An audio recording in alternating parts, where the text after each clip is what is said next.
Alright, so this is really good. I wouldn't say ammo, but it's just good information to share with people, I think. So I'm just going to read just a couple of quotes. These are just great. Okay.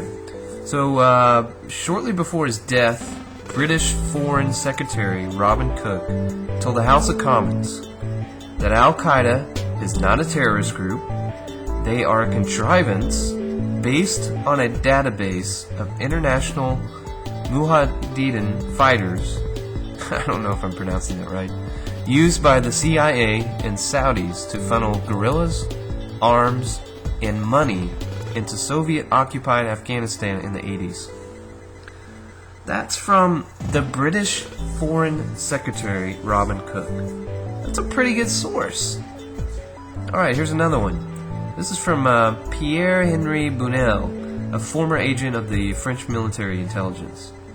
The truth is that there is no Islamic army or terrorist group called Al-Qaeda, and any informed intelligence officer knows this. But there's a propaganda campaign to make the public believe in the presence of an identified entity representing the devil only in order to drive the TV watcher to accept a unified international leadership for a war against terrorism. The country behind this is the good old U.S., I added the good old, and the lobbyists for the U.S. war on terrorism. There you have it. That's from former French military intelligence, Pierre-Henri Bunel. So go to my blog, conspiracyfactdaily.blogspot.com. Check out that article. It is fantastic. It's got a documentary on how Al-Qaeda does not exist. That's very good also. We picture military uniforms, grenades. We just have all these connotations about what an enemy is. But what we never think about collectively, I'm not saying us, but maybe some of you don't think about your enemy as wearing a tie. You don't think about your enemy being extremely wealthy and a white guy. You don't think about your enemy being an American. You don't think about that as the enemy. We have an enemy that is blazing on us right now and destroying our armor, destroying our shields and our ability to protect ourselves from the enemy. And that's our freedom and our constitution and our liberty.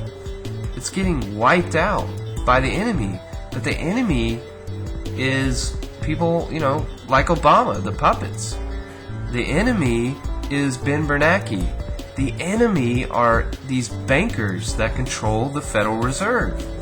The enemy is Zabrinsky and Rockefeller and, the Rothschilds. That's the enemy. Not guys in turbans. Not guys in military uniforms just doing what they're told by their dictator. That's not our primary enemy. Our enemy is right here in America. And they don't use guns.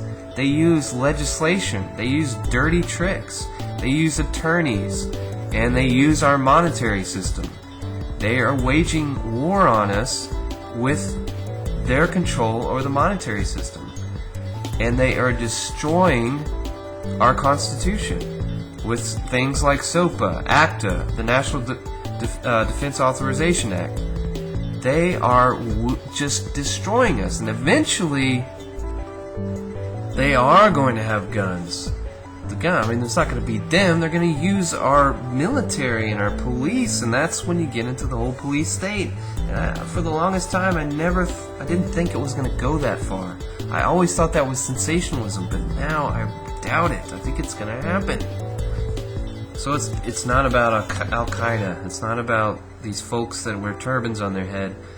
And you don't even have to point out the guys in the suits. You just have to point out that there is a very factual conspiracy to undermine our Constitution and rip that away so they can destroy us. We have an enemy within, and we have to get that message out.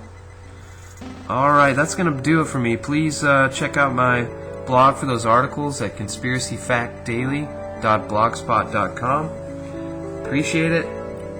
Truth has no agenda, man. Out.